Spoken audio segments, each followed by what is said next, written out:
es fácil.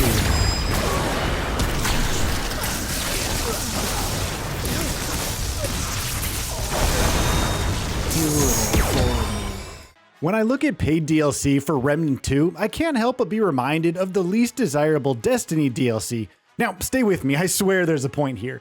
Should you get it? Probably not. Does it add much to the experience? Well, not really. If you're a fan of the base game, will you cave and pick it up anyway? Almost certainly. That was the case with the Awakened King, which had the excellent Ritualist archetype to go with some new decent weapons and gear, but little else. The Forgotten Kingdom is nearly the same, but seemingly swaps around the areas it lacks. If the Awakened King's overall story, such as it was, drew you in, then this would leave you baffled as its sudden conclusion. However, if the former's levels didn't impress you, maybe one or two of the dungeons here will. Regardless, it's yet another set of possibilities to an established biome with a few new enemies, some decent boss fights, an excellent new archetype that totally won't get nerfed down the line, some solid weapons and gear, and, yep, you guessed it, little else. From what I could gather about the DLC story, you wander into the glowy version of Yeisha and attempt to unravel the lost history of a tribe while combating the constructs of Ledusa. The latter is a stone spirit who yearns to be free and suitably curses you to achieve this. There is a charming new NPC, Walt, who is a little more involved, and eventually you learn more about Ledusa's motivations. However, there's very little else going on narratively. It almost makes me yearn for answers to the base game's ending. Maybe even more clues on theories surrounding the Dran's dream from the Awakened King. As for enemies, at least one enemy type carries over from the base game, except they're no longer root infested.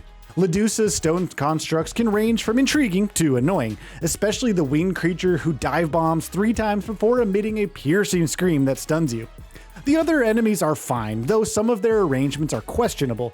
Taking on several stone soldiers and a killer plant in an open space isn't too rough, but exiting from the bloodless throne and attempting to walk the bridge while being attacked from all directions is just no fun. Such moments are few and far between, but all the more irritating when they do occur. The new bosses include Cinderclad Monolith and its bullet hell-esque projectiles and lasers, which I didn't mind much, though it's not exactly the most involved boss fight.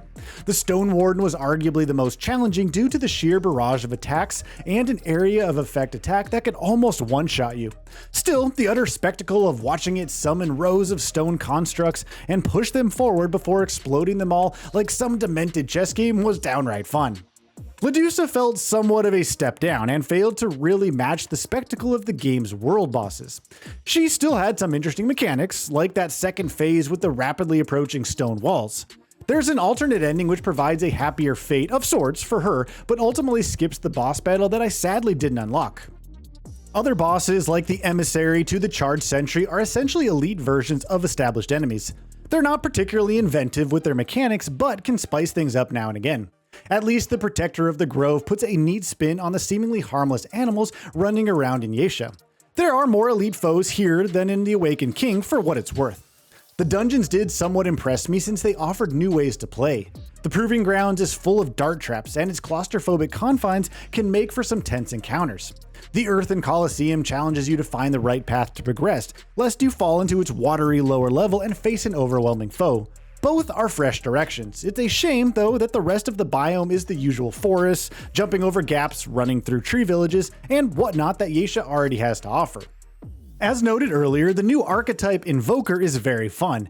It's hilarious to summon a tidal wave and either insta-jib enemies or watch it rain lightning bolts to take out anyone nearby. Pairing this with the Ritualist Miasma made for some hilarity, as you could sit back and watch enemies and bosses alike suffer multiple statuses while taking extensive damage from lightning. Having 2 uses for Miasma and 4 for Eruption is similarly entertaining. Add new items like the Amulet, Fragrant of Thorn, or the Token of Favor Ring for even more extensive damage, which should help make up for the nerfs to Ritualist. Unfortunately, unlocking the Invoker is equivalent to watching paint dry. It involves finding a room with quicksand, standing in one spot for several minutes, dying, and waking up in another area. You collect an item, take that back to Ward 13, and boom, you have the new archetype.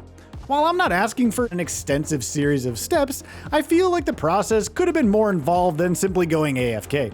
As far as the new weapons, I only got the chance to try out the Monolith, obtained from the final boss, and enjoyed the Sandy Laser, which inflicts Exposed for more damage, and Sandstorm, which seeks out other targets.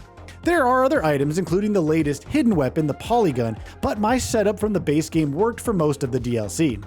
Aesthetically, Yeisha looks nice, though the base game's version had a more memorable foreboding air owing to the root's infestation. Still, the interior architecture and attention to detail are striking.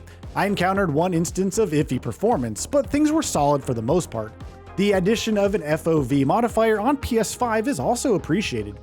It, again, goes back to the start of this review. If you're a fan of Remnant 2, owning the Forgotten Kingdom is pretty much a given. The new content is short, but it's finding all the new rings, unlocking new weapon mods, and unearthing all the little secrets that will keep you busy over the long term.